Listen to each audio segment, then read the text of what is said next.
After Halo 3 finally released in 2007, the overarching story was done.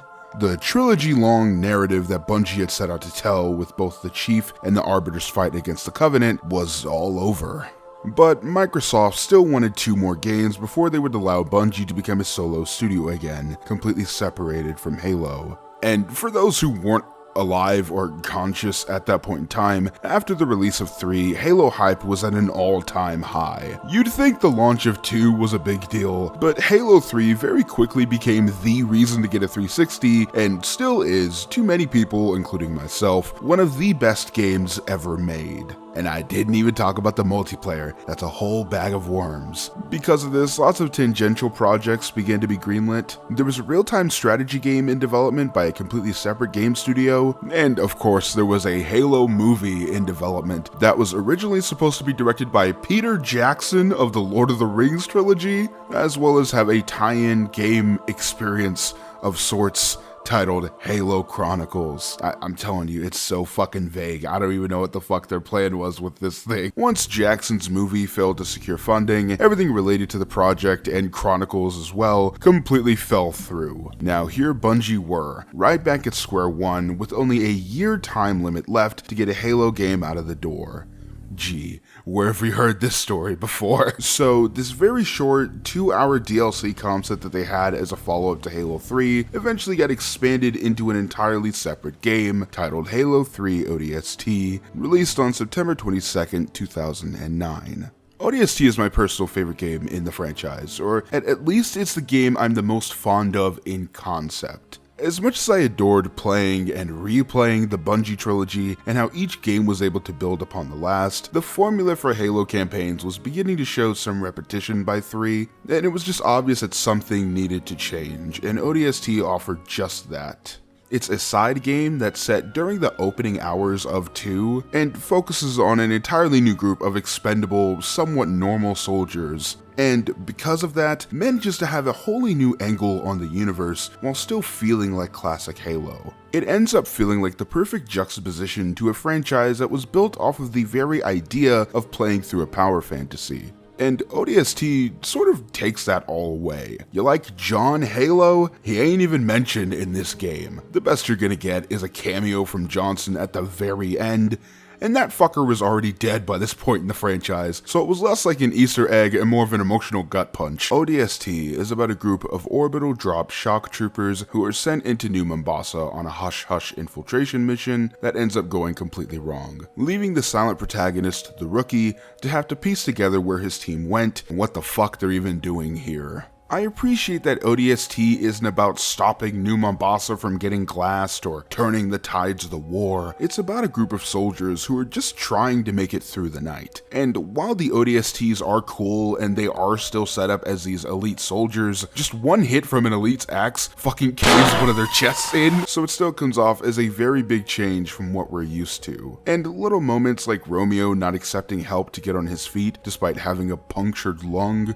or the Rookie trying to effectively bend the rifle back into place only to throw it onto the ground in frustration are great little character moments that help give each member a unique identity, as well as makes you realize how resilient and yet fragile these people are. I mean, just from the menu, you can tell that this isn't going to be like anything you've played before in this franchise. When I mentioned in one of the other videos, I'm not rewatching them for the love of God, when I mentioned in one of the other videos that the Master Chief Collection removing the menus completely changes the vibes of the games, this is exactly what I mean. The menu just dropping you straight into the game with your playable character sleeping on the job as your troop gets ready to jump immediately makes this group feel easily identifiable. I don't think the group has so much depth that they could have been included in another game or anything. I wouldn't say that Bungie is known for their incredible character writing. It can all be very cliche, just look at Dare and Buck's relationship throughout the game. However, I will say that the team does play to their strengths. And especially after completing 3 games with the same group of people, ODST does a very good job at immediately getting the player comfortable with experiencing something completely new, and that's backed up in the gameplay.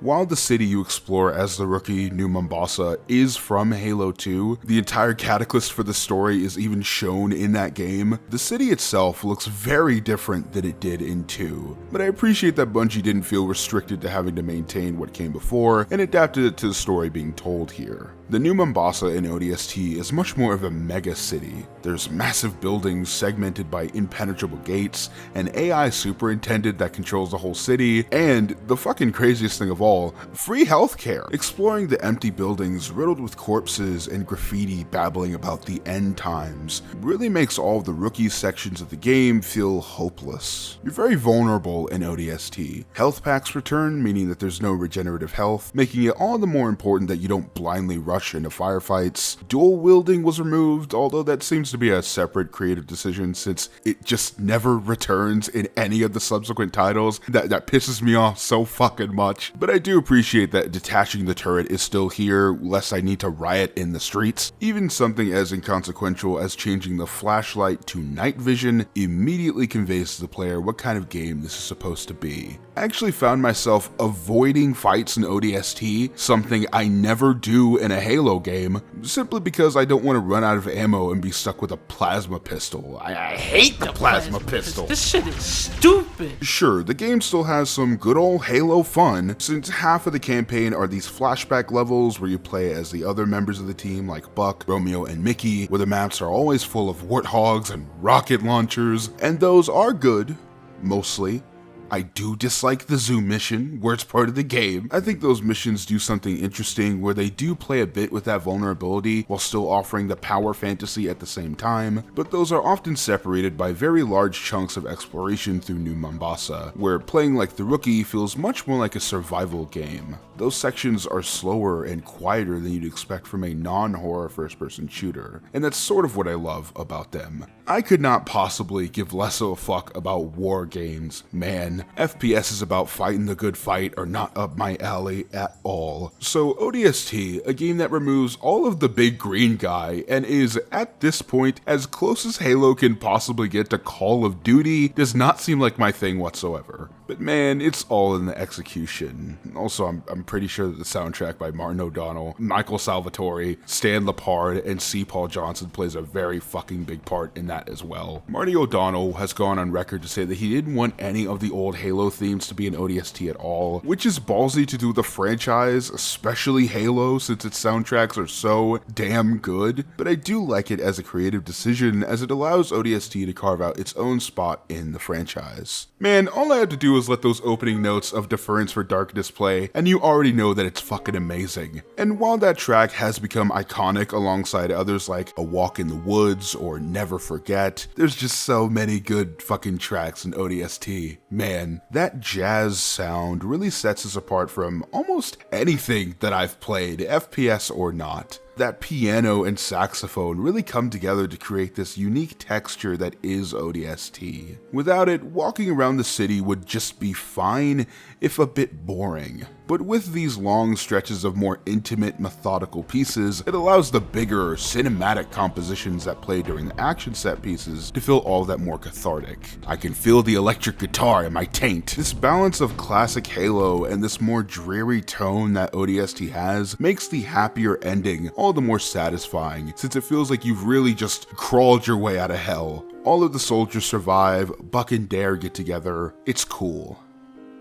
She never shows up in another game ever again. I think my least favorite thing about this game is the 3 in the title, because what the fuck is that for, man? I get it when it was just a DLC. This is almost as long as Halo 3. At what point does the side game eclipse the predecessor? I do understand why the 3 was included to emphasize that this was a side game and not a new full-length entry, but even with that included, the opinions when this game came out are fucking ooh. It's really fun to look back at, not just the hype leading to the release date, but the post-launch first impressions of ODST and how varied the opinions are.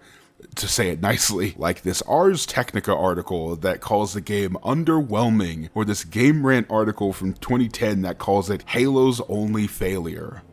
God, I hope that guy got to live through an alternate timeline where that statement is still true. And after reading these, I completely understand why Bungie left the 3 in, man, since a vast majority of the complaints were regarding that good old price to game length ratio. It's interesting how on the internet we've just collectively decided to have the same 5 arguments until the end of time. This is not to discredit these opinions. In America, people are allowed to be wrong. It's just really interesting that now the opposite is true, where everyone praises this game all the time, and anything negative is heresy. And I gotta be honest, I completely understand it this time. I have played ODST like 5 times front to back before making this video, partly because I was experiencing a ton of writer's block, go figure, but also ODST is just that good that I wasn't really bothered by revisiting it. I don't think ODST got the flowers it deserved at launch, and even now, with all these videos being made on it, it's sort of just marked as the slow Halo, and I don't think that that's fair. Everyone just plays Deference for Darkness. It's like, if you listen to the rest of the fucking OST, man, I think people often downplay how much effort went into making this feel less like another shooter, and more like an expansion of the Halo universe that's given the same level of care and attention as the previous games. And how Bungie ended up making something that's simultaneously complementary to the original trilogy and a completely standalone entry.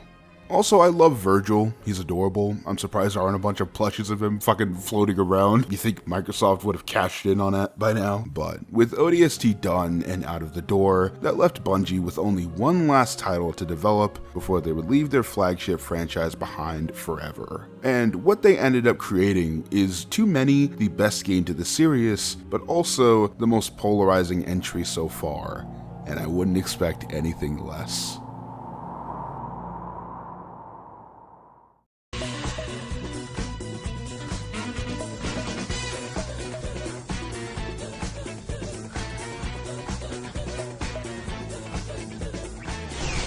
Get serious respect in the world of Halo. Play as Sergeant Johnson when you pre-order Halo 3 ODST at GameStop. Power to the players. Rated M for mature.